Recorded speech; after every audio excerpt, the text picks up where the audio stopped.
In today's training, we're going to review a recent case that came down to the Indiana Appellate Court that supports some training we've already had through the National Highway Traffic Safety Administration in the effort of standardized field sobriety testing and OWI enforcement. This case was the Michael E. Cohee versus the state of Indiana. And as I said, it's a nice case because it's nothing brand new. However, it is a case that supports some training we've already had through NHTSA, and it supports some cases that have already been through some other standards. We learned cases in NHTSA that were based in California and Colorado and Ohio. However, Cohee mirrors those cases in Indiana. To review the case, it started off in April of 2010 when Richmond, Indiana police officers from Wayne County pulled over Cohee for a broken taillight. During the traffic stop, the officer noticed an odor of alcoholic beverages, bloodshot eyes, and other indicators he may be impaired by alcohol. The officer offered Cohee the opportunity to take the standardized field sobriety tests, which he failed.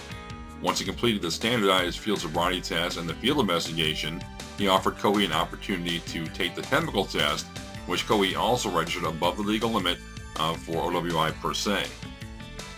During trial, Cohee argued that he believed his chemical test was considered self-incriminating evidence. Therefore, once he's told he was under arrest, he should have been given the opportunity to speak to legal counsel, and he should have been read his Miranda rights.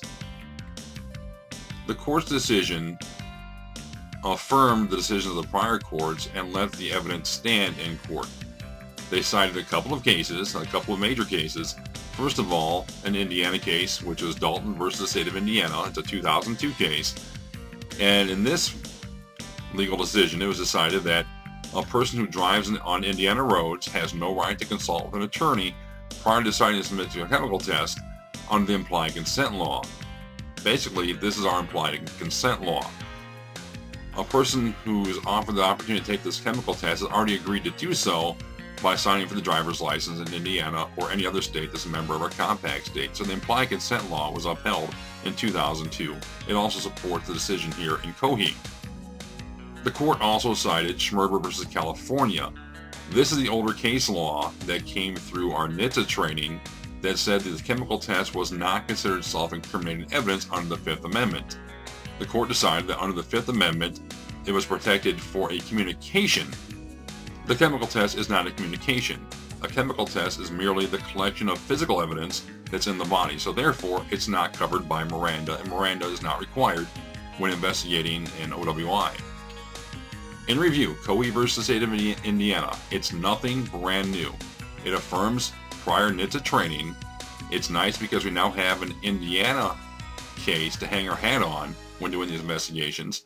And basically, during an OWI investigation, the subject of the investigation is not required to have an opportunity to speak to an attorney. Also, you're not required to read the Miranda rights to the subject of the investigation